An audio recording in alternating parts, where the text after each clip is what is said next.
And she's, Softball questions, huh? oh, that's okay. I'm going to turn it off. Oh, okay. Okay. So anyway, Maggie Thurber. Alrighty. Well, as no, I got that. I'm good to go. So, how many of you know that Ohio school funding has been an issue, for years? Oh, yeah. Is there anybody who doesn't know about lawsuits and court rulings and it's unconstitutional and it's still unconstitutional and it's unconstitutional? Do you happen to Does know? anybody, is there anybody who's not familiar with that? Campus translucent anyway. So Okay. it doesn't work. In light of the fact that there has been a lot of discussion in the Ohio House of Representatives about finally addressing school funding issues, Franklin thought it might be a good opportunity to talk with some people who kind of know about school funding and might provide you with a new direction or at least some information that you might not have previously considered. So I have got some questions that I came up with to kind of introduce the facts, some of the issues that we might be facing, and to ask some things that I thought might be interesting for you all to know. And we are very fortunate to have, well, you all know Greg Lawson because he gave the presentation earlier from the Buckeye Institute. Buckeye has done an awful lot with school funding. But we also have Jason Warner, and he's with School Choice Ohio, who obviously is an organization embracing the opportunity of parents to have a choice as to where to send their kids. You're going to get a free market think tank perspective as well as an activist perspective. And while they both have traits and qualities in addition to that, that's kind of why they're here. So I'm going to ask you to give just a little bit of information, Jason, about your organization, because we've already heard about Buckeye, and then we'll be up to speed and we'll start our questions. Great. Thank you very much. It's great to be here this afternoon. Yeah. Made the trip down from Columbus this morning. My name is Jason Warner. I am the Legislative Director at School Choice Ohio. I've been there for just over a year now, and it's a great opportunity. I've thoroughly enjoyed it.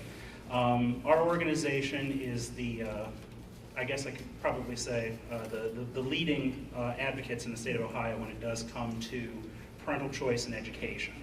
And that is promoting the full range of options which are available to families throughout the state of Ohio. I think that people probably have a tendency to think of us first and foremost as the advocates for educational vouchers, which is true. That was where we primarily got our start. But we also work to promote the options that are available in both public education, vouchers, charter schools, hybrid learning, even post-secondary enrollment, where students can take advantage of the opportunities to take college-level courses while still in high school level. So those are some of the programs that we promote. Ohio does have the benefit of 4 voucher programs, 3 of which are available down here in Southwest Ohio. The oldest is the Cleveland Scholarship Program, which got started back in the 1990s. And that's available only to residents of the Cleveland City School District. And actually, that program is the reason that vouchers and school choice are constitutional, not only in the state of Ohio, but across the country. It was subject to a court case that was decided 10 years ago by the U.S. Supreme Court, and it found that voucher programs were constitutional. And after that, we've seen an explosion of these type of programs across the country. We've had 3 others that developed in the state of Ohio since then. The Autism Scholarship Program, which is available to families who have children who fall on the autism spectrum. We also have the Ed Choice Scholarship Program, which is available to students across the state of Ohio who are attending some of the state's worst performing school districts. And then we also have the brand new John Peterson Special Needs Scholarship Program, which is going to begin operation actually, I guess you could probably say next week, when some of the schools begin this upcoming school year, where families who have students with special learning needs will be able to take advantage of those scholarship programs as well. We are based in Columbus. That's where I came down from today. I do want to take the opportunity to introduce my colleague who's in the back, Ronnie Kraft. She is our mobilization and outreach coordinator down here in Southwest Ohio. We do have field staff that work in 4 areas of the state. Ronnie's down here in Cincinnati, and then we also have field staff who works with parents, schools, community outreach groups such as this in Columbus, Akron, and Toledo as well. So looking forward to the discussion this afternoon and answering whatever questions that you have. So the first question is, in light of the fact that we know that our courts have ruled our funding unconstitutional and we have not really had a permanent fix to that, the Ohio legislature has been holding hearings on school funding options and how they're supposed to address school funding. I want to ask both of them to tell us what they think the two most critical issues are that are going to generate the most controversy coming up with school funding, so that we can pay attention to them locally. Jason? Or Greg? Whichever one. Sure. Well, it's actually a very interesting question, because the Supreme Court cases that go back to, what, 1990, it was even before 7, I think, and then there were like 3 cases, there was like throw off 1, 2, and I think the last one was in 2001. I think I was still in middle school when the first case was filed. There's 4. So it's because there was so many, it was out of Athens County. We're still talking about the same stuff, though. I mean, here we are 15 years later, and they're talking about a new school funding system, mechanism. Governor Strickland had the evidence-based model that happened, and then that's been postponed, and there's sort of this temporary stopgap mechanism for funding that's ongoing for the past school year, and then the current fiscal year, and then it's an ambiguous question. And as far as what's important, these hearings, I've attended, one of the ones was in Columbus, and it's all over the gamut in terms of what you're hearing for funding. I think in a lot of ways, from the Buckeye Institute perspective, the ideal eventuality would be great if we could actually have a true money following a student around being an ideal thing, where you wouldn't have a system that in a lot of ways right now funds, the school funding system funds systems. It funds the way that the schools are currently structured, which, kind of going back to a little bit of what I talked about earlier, has a lot to do with the teachers' unions, the infrastructure costs, the collective bargaining agreements, and you have to essentially, through property taxes, obviously the state spends a certain amount of money, but the property tax is the key element, the base element there for paying for a lot of these things. It'd be great if we could get away from that system and make it where parents had complete autonomy to do that. How likely is that? I mean, if we're talking about a complete revamp of the school systems, is that something that the legislature has the interest or ability to do between now and perhaps the next, the 2013-2014 school system? Is the money following the child a practical goal? Probably not for this one. To be candid, I think it's something that you're hearing more about. I think there's some legislators that would have some interest in it from a philosophical level, but we're a long ways away. We're sort of at point A, and this is at point D or so, and there's got to be at least a B and a C. And the real problem is, I'm not sure that I have any good handle, and I don't even think they have a pretty good handle, and you may have more insight on this, as to what point B is going to be, and point B will be whatever the new system is that they roll out likely in the next biennial budget that will be in effect, presumably, assuming it goes according to plan, by June. It'll be in effect for the next fiscal year, so next July 1st. Yeah, I actually testified at one of those Columbus hearings about this idea of student-centered funding, where you do have the money follows the child approach. We have what I like to call pockets of portability already in the state of Ohio, the voucher programs being one of the classic examples of those. That we do have money that's depending upon what's going on. In Cleveland, all you have to do is be a resident of the Cleveland Public School District, and everybody has the chance to apply for one of these vouchers and take it to a participating private school that wants to take advantage of the program. Of course, even there are limitations, because they say you can only take it to a private school that's located within the boundaries of the city of Cleveland. And then with Ed Choice, you have to be attending one of the failing schools. I think probably the best 2 examples that we have of what a student-centered funding system would look like would be the autism and the John Peterson special needs scholarships, because what we're saying there is that this is directly related to the student. It's not the building is failing, it's not the system is failing, It's what's in the best interest of the student. So we sort of have the framework right there that's already in place, because these are students who require, considerable more attention, considerable more work that needs to be spent assisting them as they develop, as students. And so we have that system that's kind of already in place. We would like to see something like that be implemented statewide. Whether or not there is, and again, I would say that there are certainly, we have members that are in the legislature right now who I know I can talk to, who get it and are willing to take that bold step.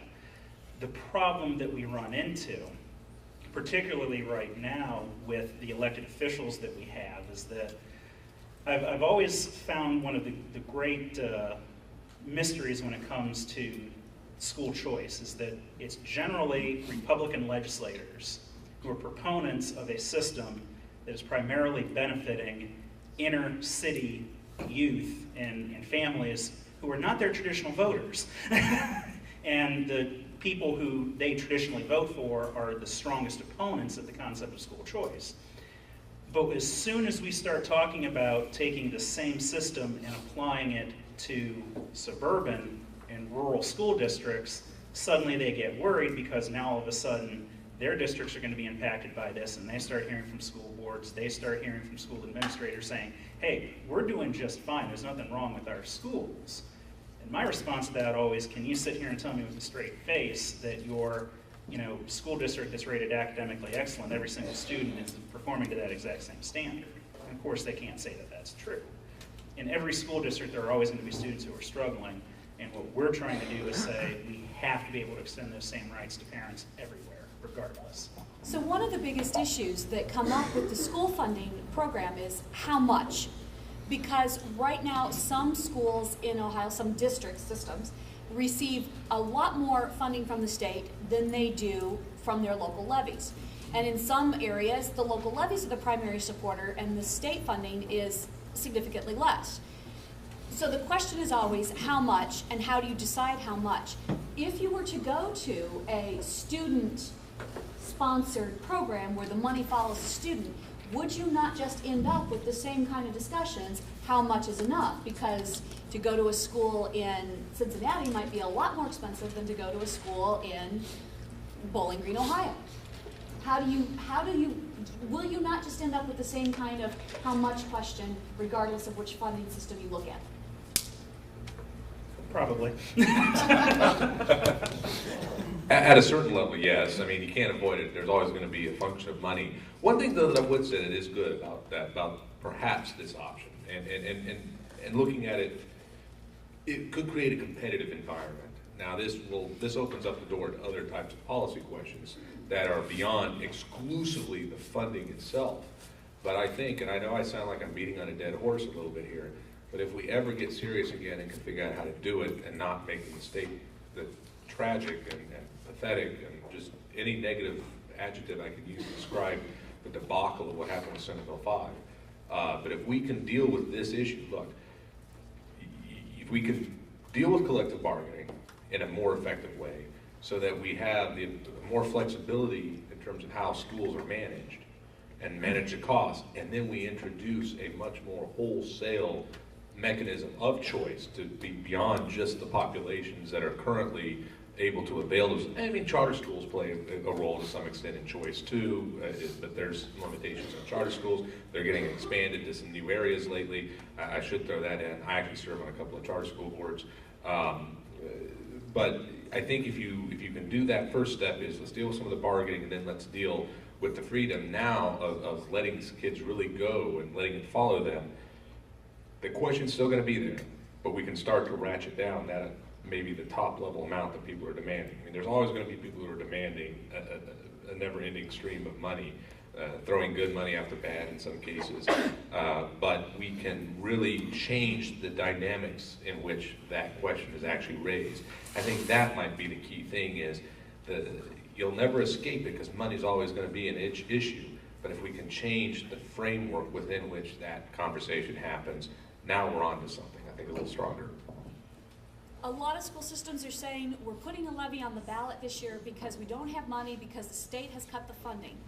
So the question that I have is, how much of a role did the one-time stimulus funds play in school budgets, and how much of an impact does that have on their budgets this year that they're saying are not enough? And the second thing is, they're saying that Governor Kasich cut the funding, and that's why they're asking for these levies. Is that an accurate claim, and why or why not? It's complicated.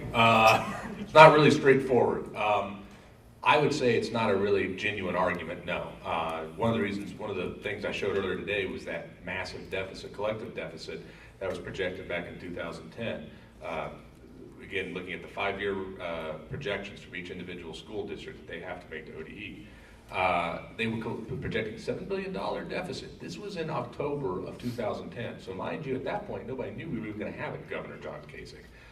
There was already a spending problem that was evidenced there. So when you talk about the cuts and the draconian cuts and all that stuff, you got to think about it in the context of, oh my gosh, what were you thinking anyway? You're already unsustainable. Now, the stimulus dollars, yes, that has an impact in some districts more than others. What happened is there was federal money as part of the American Reinvent, whatever it was, the stimulus bill in Washington, ARA. And so a lot of districts got extra money that was exclusively federal dollars that the state passed through. In the current budget, that did not get backfilled by new state revenue. Now, to be fair to the governor, and this is something that's not mentioned a lot, is the governor did increase the state-only GRF. Now, this is getting wonky, but what this means is the state money that went into the foundation formula, which is the base amount that the state pays for every student. There's additional ways that it pays more depending on the district the student's going to, but the base amount, they actually increased that. And in some cases, the state did actually spend more than they were before in state money, not the federal money. So the federal loss in those areas was obviously the nature of where they're losing a lot of the revenue there. Though I will be fair to the school districts, there was a rapid phase out of some taxes that they typically get as part of some things that was in the budget. And that phase out of things like the tangible personal property tax and some utility-based things has put some districts in more of a bind than others. Again, it depends on what their tax base is. So whereas the governor did increase the state money, that's why it's so complicated, because there's a piece of it that did influence some cases. So it's not as straight up, are they right or are they wrong? I think they're being disingenuous because they're trying to make it out that the governor just hacked them arms and legs. I think that's not true. I think that they spent more in many cases than they were before in state money, and you can't blame them for what happened with the feds. But some of that other stuff, there's a little bit of one. But what they won't ever say is that spending has historically been on an unsustainable trajectory all along. So even with all of these changes, and by the way, this phase out of the taxes was gonna happen anyway. It was just phased out at a more rapid clip in the budget bill than it was initially expected. But these folks should have been dealing with this knowing that at some point they were gonna have to deal without this revenue anyway. So why weren't they doing a better job of planning for that day in the first place? So that's a really long answer, but it's a pretty complicated issue, and we try to be fair from the Buckeyes, not just, we never want it to be ideological cont or something like that. We want to be straight up about it. Now you've referenced the DRE, you've referenced their 5-year budgets, you've referenced the phase out of the several taxes.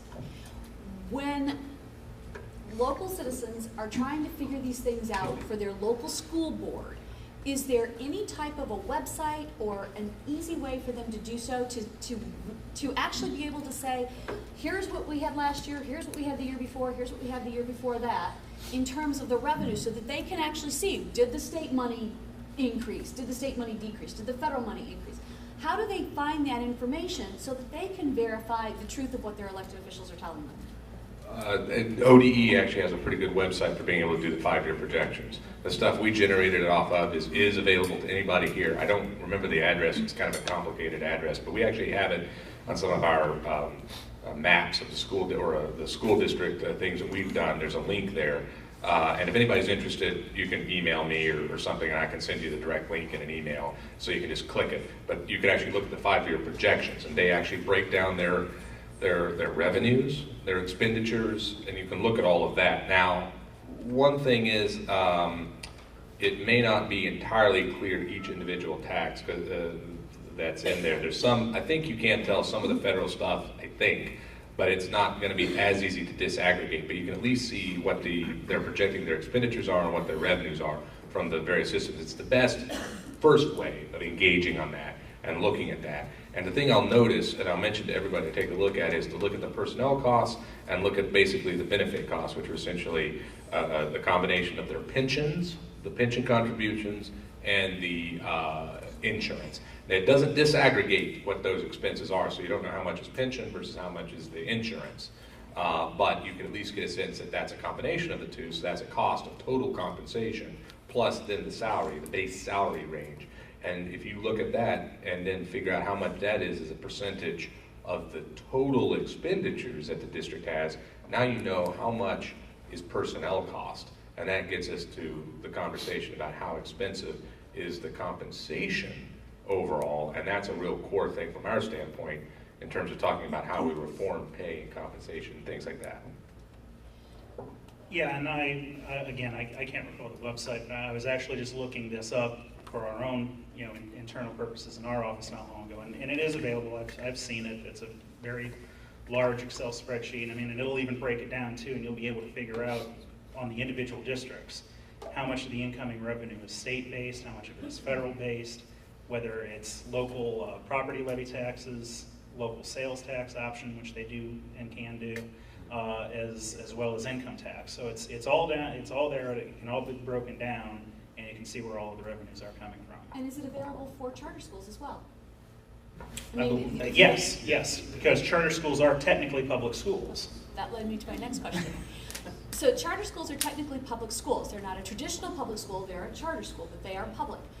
Why is there a misperception that they are different from other public schools? And is that relevant when people are talking about public education? Because I think most times people say public education means your traditional city district. Well, I think that there's a great misnomer about what counts as public school, what counts as private school, and where everything fits in there. And yes, charter schools are public schools. They're non-traditional public schools. And oftentimes they can be set up for specific purposes and functions.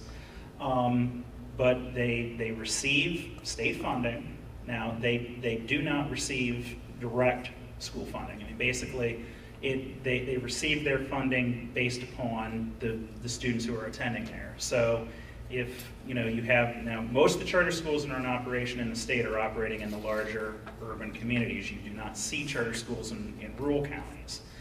But if you, for example, you have a charter school that's operating in the city of Cincinnati, they're drawing 25 students from Cincinnati Public, they're going to get their funding taken out of the Cincinnati Public budget. But you can still see that, you can still look that up, and they have to be held accountable to that. They have to meet all of the same standards as the public school does. They have to take the tests, they have to be accountable for where the money is going, and it's all out there, and it's all open, it's all in the public.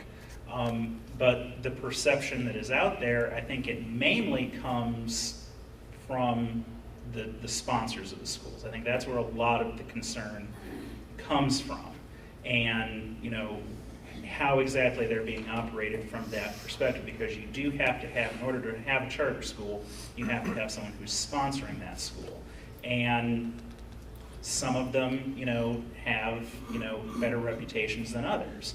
But it is interesting that of the top rated schools in the state, I think the number one or number two up there is a charter school, but also at the bottom of the list, one of the worst performing is a charter school. So you're going to get that dichotomy that's in there. But the fact of the matter is, it is an option, it is open, it is out there, and they're serving a need. A lot of the students who are at charter schools are your non-traditional students. They're students who either dropped out or they were causing problems in the public schools and they couldn't get back into the public schools, and these charters are opening their doors and helping them in ways that they could not be serviced in the public education arena. And do charter schools have report cards like the traditional public schools? They do, yes. So you can go online and see, if you do Ohio report cards, you can search for any public They school? get the exact same ranking systems as the public schools do, that current academic excellence through, failing. Did you have a question? For those interested, the website is ODE, for Ohio Department of Education, .state.oh.us.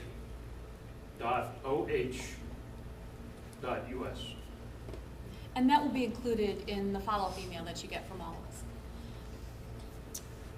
Many people think that schools rely too much on local property taxes, and that as a result, the level of education that you get, as if funding equates to the quality of your education, that if you have a wealthy community, they're going to be able to have better students and better grades and those kinds of things because they can afford a higher property tax. Others say the state should probably provide a minimum level and let the communities go back for anything more that they have, so that at least every student in the state is getting a minimum part of educational quality or educational learning, so that no child is disadvantaged. Can you talk a little bit about the difference between the state mandating such things, because mandates always come with money always comes with strings attached, versus the ability of a school district to meet the needs of a local community? Because if you're going to talk about education funding in Ohio, and you're going to talk about maybe the money following the student, how do you accommodate for a local need that you might have in Cincinnati that you don't have, in Swanton, Ohio, which is a community of, 100,000? Well, I think one thing is that the state's, no matter what happens with money applying to a student, I think the state's going to have a minimal amount it's going to have to spend at some level. Now, the debate's going to be, what is that minimal amount that the state spends? And that's going to be a debate, and I don't have the exact number. I don't think it's appropriate necessarily to say what that is, but there will be that number, and then that number would probably be the thing that follows around. The big question is, I mean, the thing about property taxes, there's both a good thing and a bad thing about it. The good thing is it gives local control, much greater local control, because right now, really, the state does have a base amount that goes, that's literally the foundation formula for each student. So it does have a base number that follows every kid in Ohio. Now, there's some additional poverty-based kind of things where the state might pick up a little bit more. So if you're in a rural area that doesn't have a particularly good property tax base, perhaps in order to be able to do the stuff through local levies, the state then chips in more. But to some extent, it's going to be interesting to see how we do this, because you can't really pool property taxes in a fair way, because you're going to upset a lot of people. There's been some, I don't know if this has really been brought up in the hearings or not, but I've heard an interesting idea about business taxes getting pooled versus residential taxes, because people can choose. A business sometimes chooses to go a place for a number of different reasons, but you're kind of capped. The residential people, you want control at the local level, and people choose sometimes where they live that way. Businesses have different calculations in terms of how they come in and what they choose. So if you had a pooling of the business taxes, that's not quite the same thing as pooling what residential folks have. I'm not sure that I'm saying that's the right thing to do. It's an idea that's out there. I would be completely and adamantly, I think, opposed to the pooling of the residential property taxes on the face of it. I think that's a horrible idea. The business tax is something that maybe is worth some debate, at least taking a look at it. But look, we're probably never going to completely get away from property taxes and the state. We're never going to. That's always going to play some role in some of the buildings. Even I think really, even if we did have it be a completely money following the child way of doing it, because you're going to still have to fund buildings and things like that until we get to the point way down the road where maybe we're talking about a lot more homeschooling and internet and those kind of digital education options, which candidly, I might be getting a little futuristic here, but I think in eventuality that's going to be a major piece of what education is in 20, 30 years. But that's because it's going to be, because if you're going to tear down these structures and these infrastructural issues, which are so expensive, so that people can pay the taxes and feel like they're not getting gypped, you're going to have to find creative ways, and that's really an avenue to do it. There's more of that happening at the college level now, and to some extent, there's internet schools basically already, charter schools that can enroll people. The largest school in the state is actually Econ, which has, I forget what, 30,000, how many kids? 30,000 or something like that. A humongous, and that's one school, but it's internet, so they send you all the stuff. That's going to be the future. So I hope I answered the question kind of. May have gone too far. Yeah, no, I'm not really sure that I can have, contribute anything else to that. So Jason, you've attended some of the hearings that they've had. When citizens are either attending the hearings or they want to talk at the hearings, what do you think it's important for them to share with the members of the legislature as they solicit our input, because they don't always do that? So what is important to tell them? I mean, should people focus on specific things that they have that address them in a local issue? Should they focus on big picture? How do they go about giving good feedback to elected officials who are finally saying, tell us what you think? Well, and it is, kind of nice that for the, not too often, but right now, they are actually conducting these, what they call field hearings. That they've taken the meetings outside of Columbus and brought them locally. Late last month, they conducted a hearing up in Lebanon. There was just one this past week in Lima, and I'm actually going to the last one that they're conducting, which is this upcoming Wednesday evening in downtown Akron. So it's, for once, it's an opportunity for you to go and meet with your legislators in your area rather than having to take the time out of your schedule to go down to Columbus, which for a lot of people is difficult. For Greg and I, it's easy. We actually work across the street from the State House. So I think we have the same building. We do, yeah. The same building, ironically. So, it's easy for us, and we're there all the time. But, I think for the public, what's important, particularly in a hearing like this, when we're talking about education, and when we're talking about our local schools, this is probably, I think, for most communities, the single most important thing that affects the life of that community. Because without a well-functioning, well-performing public school system, or school system period, that is going to have an impact on the future of that community. And it impacts everyone who's there. It impacts the residents. And it also impacts the businesses. I mean, the businesses are just as invested in those schools as the community members are, because most people don't move too far beyond where they live. After they get done with school, they stay. They become a member of that community. And those businesses are investing, in a system because that's their future workforce, and they want a well-performing district as well. So I think it's important that the emphasis should always be that we want the best for the money that we're putting into it. And that's why we want to be here. We want to make sure that the money that we're investing in this public school system, or the money that we're just investing, period, in education, is going to get the maximum impact for what we're investing in it, and that we don't want to see it wasted. We don't want to see, one of the thing that I think is the biggest problem right now, one of the biggest drains on education, is that we're investing so much in these beautiful school buildings, but we're still not learning anything in them. I tell the story all the time when I'm meeting with legislators about the fact that I went to a school building where the heater ran in the summer, the air conditioner ran in the winter, but I still got a hell of an education in that building. It didn't matter what the building was like. What was important was the teachers and what we were learning in them. And that's the point that I think needs to be made abundantly clear when we're meeting with our legislators. And a lot of them will have sessions, since they're not in session, a lot of them are in their local communities, and you can always approach them and ask them those things. Are there questions? You have one. I have a question. Well, it's sort of a question. We're from Trumbull County, but we attend Youngstown State University. Now, Youngstown City Schools are just horrible. They've been on, what is that, academic probation for the last few school seasons.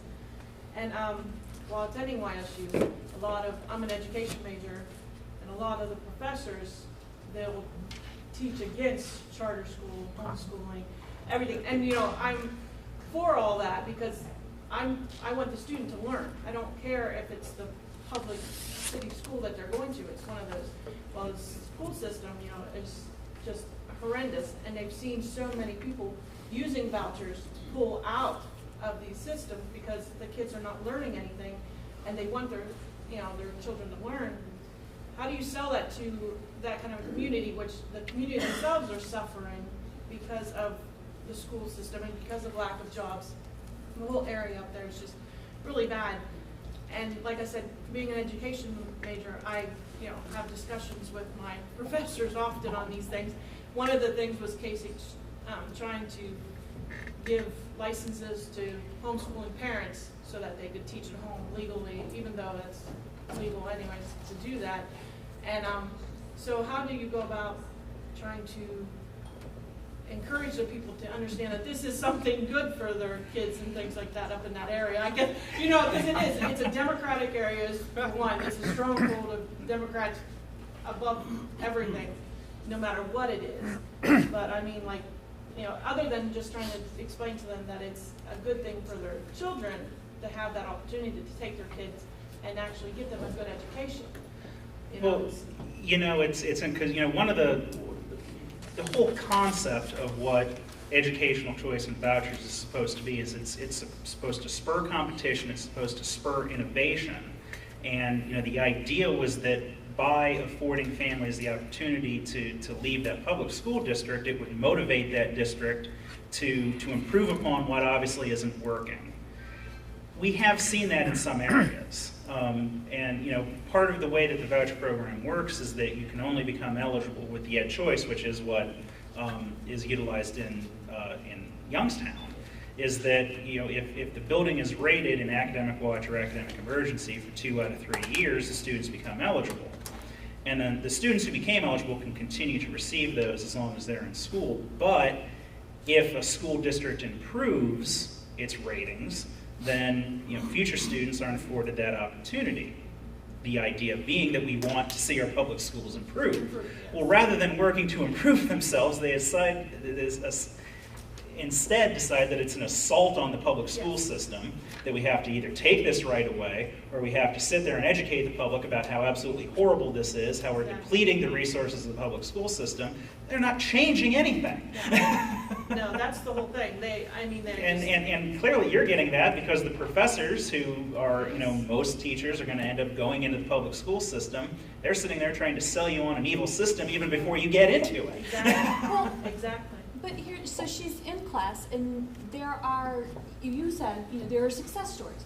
Where would she go to find success stories of where traditional public schools have actually improved as a result of injecting competition into the system? Is there any type of a website or, where would you go to find that so that you have examples, so when they throw these arguments at you, you have something to respond?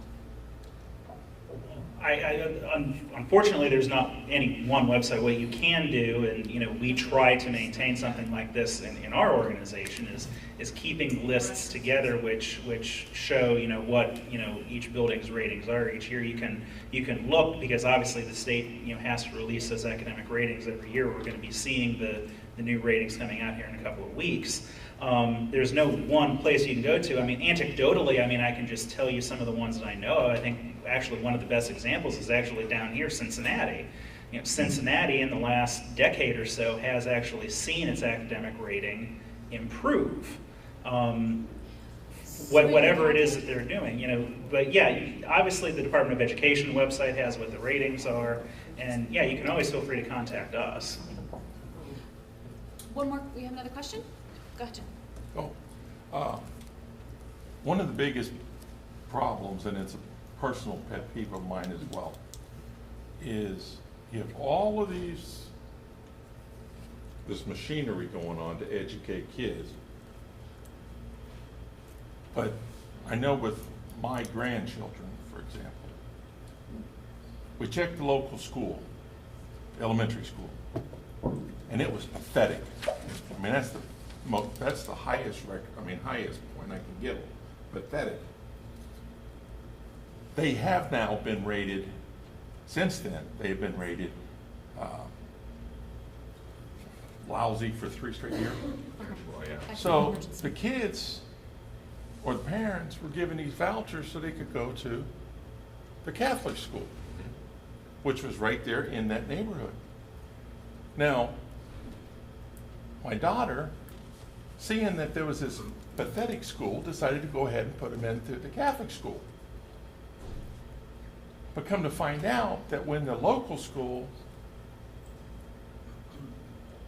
issued those vouchers, the vouchers was only going to the children that was currently enrolled in that school, not to all the children in that neighborhood that would go to that school. So here she is paying property tax to a school, Cincinnati school system that she doesn't use, living in a neighborhood that has a pathetic but brand new building, a school, public school, but having to pay for a parochial school just in order to educate her kids. I don't understand that. Why are the parochial schools separate from like charter schools, or if you can homeschool, if you get money for that? What's the difference? Well, one of the big things with the parochial schools is they're not considered public. They don't get the tax I know. money, and if you choose to do it, the thing is that everybody's kind of like a lot of people. If you don't have kids, or you've already had kids, they've gone through the system. You're paying property tax for those schools, even if you're not availing yourself of the schools. That's kind of, I guess, the simplest way of saying it is it's part of the social contract, so to speak, that we all sort of kind of grin and bear it to a certain extent on that point.